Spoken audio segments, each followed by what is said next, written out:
Welcome again. अॼु जी video जा कुझु MCQs ऐं उनखां हटी करे बि कुझु ॿाहिरां जा MCQs जेके तमामु इम्पोर्टेंट आहिनि, जेको आहे सो तव्हांजो ॼाण तव्हांखे ख़बर हुजणु ऐं जेको आहे सो उन्हनि खे कुझु डीपली डिस्कस कंदासीं सुठी नमूने सां, जीअं न तव्हांजे हिकिड़े MCQs मां न 2 खां 3 MCQs ॿिया बि जेको आहे सो कवर थी वञनि। सभ खां पहिरियां MCQ जेको असां रखियो आहे उहो आहे which state of matter has the highest density.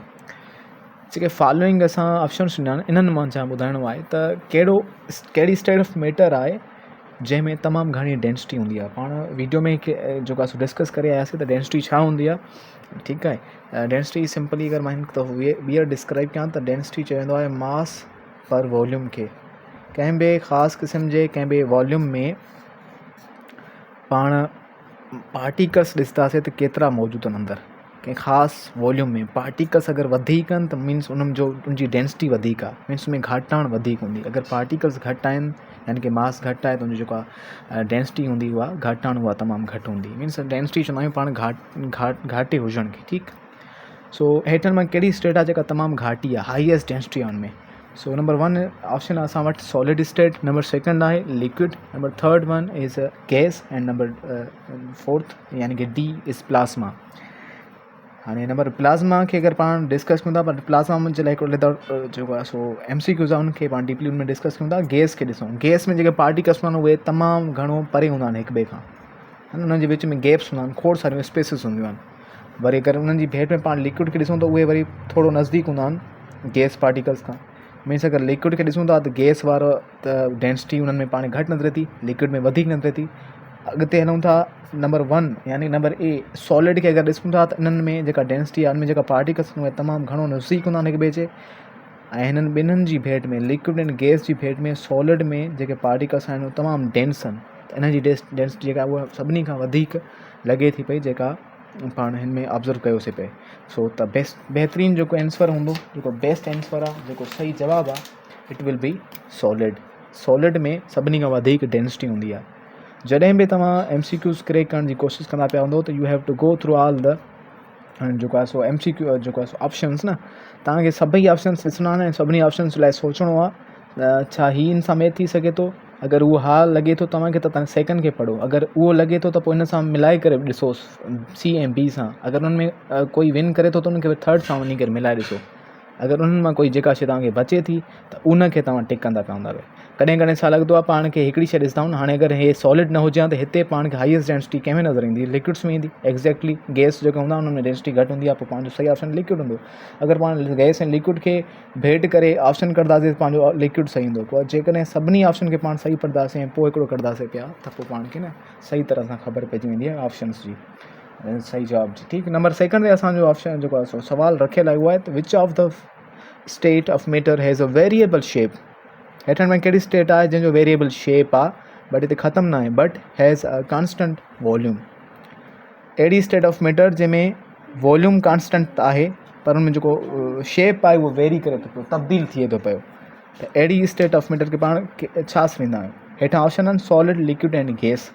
अगरि पाण ॾिसूं था पिया गैस खे, त गैस में पाण पढ़ियोसीं प्रीवियस लेक्चर में त गैस में नॉट फिक्स्ड शेप हूंदो आहे, यानी कि हुन में फिक्स शेप न हूंदो, ऐं नॉट फिक्स्ड वॉल्यूम, उनमें वॉल्यूम बि फिक्स्ड न हूंदो। छा सुवाल ईअं चए थो त ॿई शयूं फिक्स न हुजनि? सुवाल चए थो त कॉन्स्टेंट वॉल्यूम आहे, मीन्स फिक्स्ड वॉल्यूम आहे। कॉन्स्टेंट मीन्स जेको वेरी न करे, हिकु जहिड़ो हुजे, हिकु जेतिरो ई हुजे। त फिक्स्ड वॉल्यूम हुजे, बट जेको शेप आहे वेरिएबल हुजे, तब्दील थींदड़ हुजे, यानी कि उहो फिक्स्ड नॉट फिक्स्ड हुजे, यानी फिक्स्ड न हुजे। त हीअ गैस ऑप्शन त बिल्कुलु न थींदो, छो जो हिन में फिक्स्ड वॉल्यूम बि न हूंदो ऐं फिक्स्ड गैस जेको आहे सो शेप बि न हूंदो। नंबर 2 खे अगरि पाण ॾिसूं था, नंबर 1 खे ॾिसूं था त सॉलिड में छा हूंदो आहे, शेप बि फिक्स्ड हूंदो आहे ऐं वॉल्यूम बि फिक्स्ड हूंदो आहे। हिते सवाल में चए थो वेरिएबल शेप, यानी कि शेप फिक्स्ड न आहे, त B ऑप्शन जेको आहे असांजो लिक्विड, इहो सही रहंदो। छो जो लिक्विड जेको हूंदो आहे उनमें शेप फिक्स्ड न हूंदो, ठीकु आहे। नॉट फिक्स्ड शेप हूंदो आहे उनमें, नॉट फिक्स्ड शेप। ऐं जेको वॉल्यूम हूंदो आहे लिक्विड में उहो वेरी कंदो पवंदो आहे, उनमें फ़र्क़ु ईंदो रहंदो आहे। पाण पढ़ी वियासीं त जेके लिक्विड्स नाउन जी हिकिड़ी पाण पॉइंट लिखी हुईसीं त इहे कंटेनर जो जेको आहे शेप हूंदो आहे उहो टेक कंदा पिया वञनि। कंहिं बि गिलास में पाणी रखियोसीं त कंहिं ॿी जॻह ते अगरि उन पाणी खे हारियूं था त उहो गिलास वारी शेप में न हूंदो, उन जी जॻह वांगुरु हूंदो जिते उहा रखंदासीं, मीन्स उन जी शइ जो शेप अप्लाई कंदो, यानी कि उन शेप में छा थी अचे, वेरियंस अचे थी, तब्दीली अचे थी पई। त इन जे करे जेको सेकंड ऑप्शन आहे असांजो बी ऑप्शन उहो सही हूंदो। नंबर 3 असां वटि MCQs आहे, which state of matter is characterized by presence of ions and free electrons. कहिड़ी स्टेट ऑफ मैटर आहे जंहिंमें न आयन्स पाता वेंदा आहिनि या उनखे पाण करेक्टराइज़ कंदा पिया आहियूं आयन्स जी मदद सां, या वरी उनमें जेके फ्री इलेक्ट्रॉन्स आहिनि उनजी मदद सां। हाणे इहो थोरो डिफ़िकल्ट ॻाल्हि आहे जेका सो सम्झण लाइ असांखे अलॻि विडियो बि ठाहींदासीं पिया, पर हिते जेका शइ असां तव्हांखे सम्झाए सघूं था पिया उहा हीअ आहे त जेके एटम्स हूंदा आहिनि न उहे हूंदा आहिनि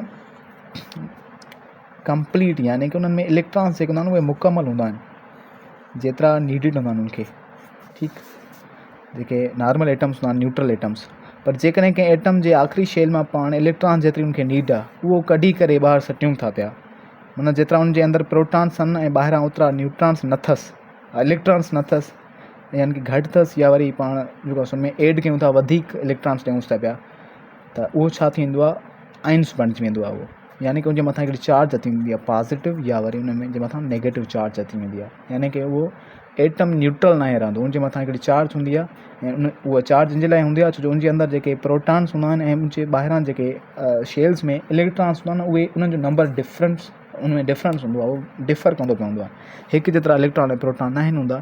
सो अहिड़नि एटम्स खे जंहिंमें प्रोटॉन नंबर ऐं इलेक्ट्रॉन नंबर हिकु जेतिरा न हुजनि, जी ठीकु आहे, उनमें कोई डिफरेंस हुजे, वेरी कंदा पिया हुजनि, त पाण उनखे आयन्स करेक्टराइज़ कंदा पिया हूंदा आहियूं उनजे इलेक्ट्रॉन जे करे, ठीकु आहे। सो उनमें जेके इलेक्ट्रॉन्स कुझु एटम्स लूज़ कंदा पिया हूंदा आहिनि त उहे इलेक्ट्रॉन वरी फ्रीली मूव कंदा पिया हूंदा आहिनि अराउंड, कंहिं ॿिए एटम में ईंदा पिया हूंदा, वरी कंहिं ॿिए एटम में वेंदा पिया हूंदा। सो अहिड़ी स्टेट जंहिंमें असांखे आयन्स मिलंदा पिया हुजनि, एटम्स न्यूट्रल न हुजनि, त उन स्टेट खे पाण छा सरींदा आहियूं, उनखे पाण प्लाज़्मा सरींदा पिया हूंदा आहियूं, ठीकु आहे। इहा स्टेट पाण मुकमल हिकिड़ो वीडियो ठाहींदासीं जंहिंमें पाण इहा स्टेट ऐं हिकिड़ी ॿी स्टेट आहे जंहिंखे पाण BEC यानी बोस-आइंस्टाइन कंडेंसेट स्टेट चवंदा पिया हूंदा, उहा डिस्कस कंदासीं पिया।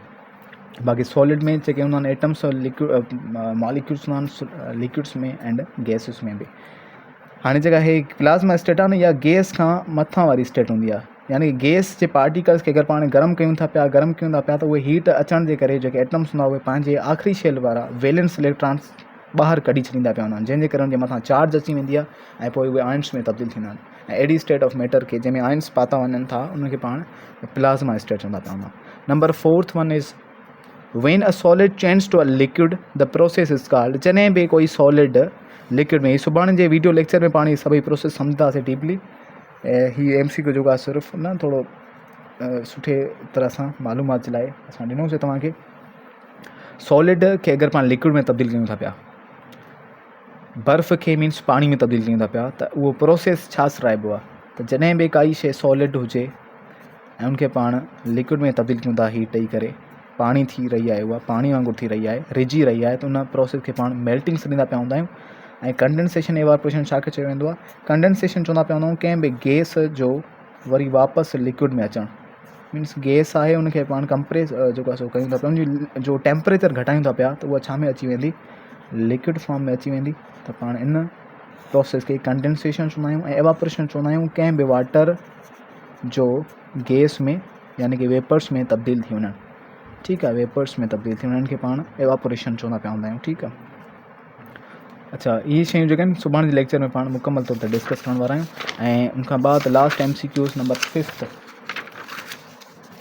इज़ के हू gave the law of conservation of matter. Law of conservation पाण वीडियो में डिस्कस कयोसीं त matter nether be created nor be destroyed, त पाण मैटर खे न ई ठाहे सघूं था ऐं न ई वरी कंहिं जेको मैटर मौजूदु आहे उनखे पाण मुकमल तौर ते डिस्ट्रॉय करे सघूं था पिया। इहो कानून, इहो लॉ कंहिं पेश कयो, त अल्बर्ट आइंस्टाइन खे अगरि पाण ॾिसूं त नो ही वॉज़ नॉट, ऐं आइज़ैक न्यूटन इहो बि न हो, ऐं एंटोनी लेवियोज़ी इहा शइ जेका आहे पाण डिस्कस कईसीं लास्ट वीडियो लेक्चर में। त एंटोनी लेवियोज़ी हिकु अहिड़ो साइंसदान हुयो जंहिं असांखे ॿुधायो हुयो त मैटर खे न ई पाण क्रिएट करे सघूं था, न ई वरी डिस्ट्रॉय करे सघूं था। इहो लॉ उन पेश कयो हुयो ऐं हिनखे पाण फादर ऑफ मॉडर्न केमिस्ट्री चवंदा पिया हूंदा आहियूं, ठीकु आहे। इहो पाण प्रीवियस लेक्चर में डिस्कस करे आहियूं, फादर ऑफ मॉडर्न केमिस्ट्री, ठीकु आहे।